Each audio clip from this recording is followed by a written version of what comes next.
Bonjour à tous et bienvenue dans ce nouvel épisode de notre podcast dédié aux praticiens en massage.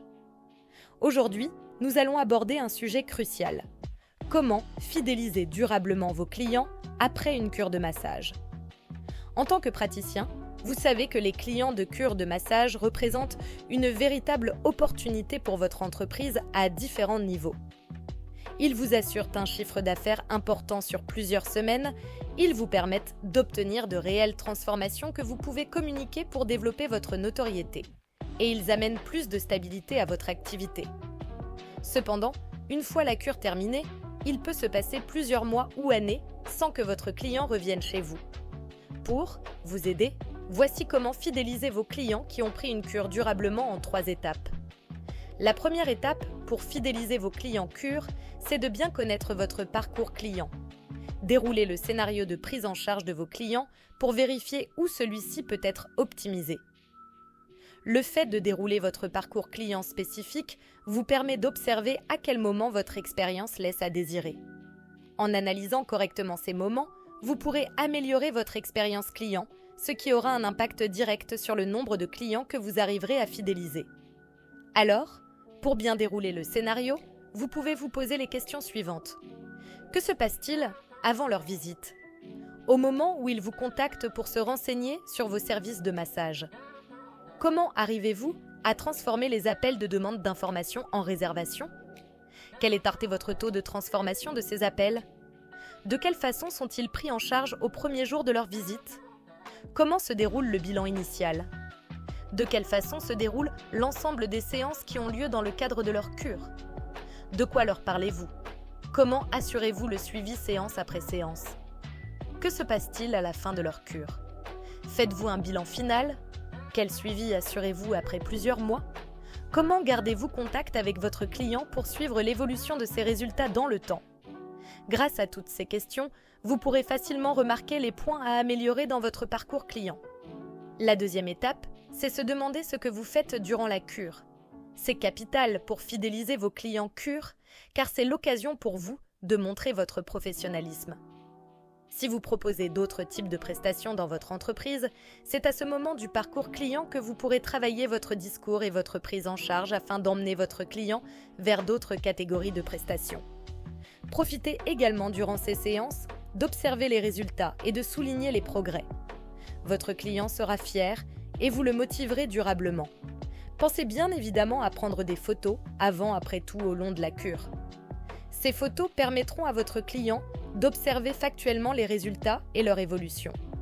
Et ne pensez pas que vos clients refuseront de se faire prendre en photo. Tout réside dans l'art à expliquer pourquoi vous le faites. Si vous incluez la prise de photos dans votre protocole de prise en charge de massage comme un outil de mesure des résultats à part entière et que vous expliquez à votre client l'utilité de ces photos au moment du bilan initial, vous verrez que vous aurez beaucoup moins de réticence de la part de vos clients. La seule nuance à observer par rapport aux photos est de ne pas publier ou partager les photos pour lesquelles vous n'avez pas eu d'autorisation signée. Renseignez-vous sur les modalités d'exécution de la réglementation RGPD et du droit à l'image afin d'être en conformité avec la législation. La fidélisation durable de vos clients de cure de massage se joue aussi dans cette troisième étape, le suivi après cure. En effet, peu de praticiens l'ont mis en place et pourtant, cela représente une véritable différence en termes de standards, de qualité et d'expérience client. Le suivi après cure est un système qui vous permet de garder le contact avec votre client plusieurs mois après la fin de sa cure de massage. Au lieu d'attendre que ce client veuille bien revenir un jour, vous prenez le contrôle. Voici comment le mettre en place.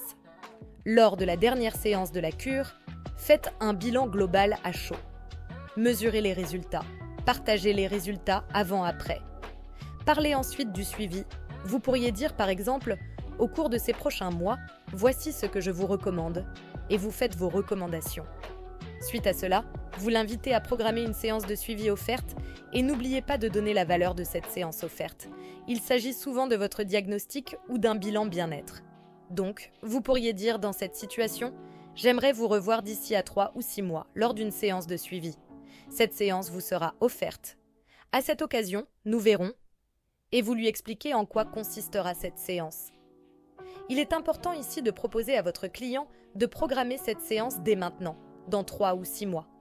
Comme ça, une fois le rendez-vous fixé, il ne vous restera plus qu'à confirmer ce rendez-vous 24 à 48 heures à l'avance selon votre procédure de confirmation des rendez-vous habituels. Prévoyez une procédure de relance si le client n'a pas réservé son rendez-vous de suivi après cure immédiatement. Dans votre agenda, programmez-vous un appel téléphonique ou l'envoi d'un email dans les 2 à 4 mois qui suivent la séance de fin de cure. Grâce à ce suivi après cure, vous continuez de garder le contact avec vos clients qui ont pris une cure, maintenant comme se déroule cette séance. Lors de cette séance, il est temps pour vous de vendre en orientant votre client par le conseil. Pour cela, vous pourrez effectuer votre bilan ou diagnostic global complet.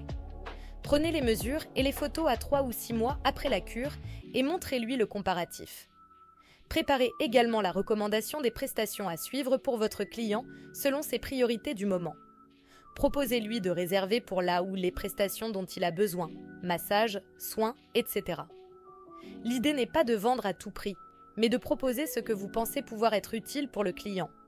Mais sachez que même si à l'issue de cette séance post-cure, vous ne lui avez pas vendu une autre de votre prestation, rien ne vous empêche de reprogrammer un autre suivi pour toujours garder contact. Et peut-être qu'à ce moment-là, il y aura un besoin auquel vos prestations pourront répondre. Ainsi, la boucle est bouclée. Votre client de cure de massage a de bonnes raisons de revenir chez vous une fois sa cure terminée. Grâce à ça, vous maximisez la relation client sur le long terme et vous fidélisez vos clients. Merci d'avoir écouté cet épisode. Nous espérons que ces conseils vous aideront à mieux comprendre les défis auxquels vous faites face et à trouver des solutions pour les surmonter. N'oubliez pas que chaque échec est une opportunité d'apprendre et de grandir. À la semaine prochaine pour un nouvel épisode.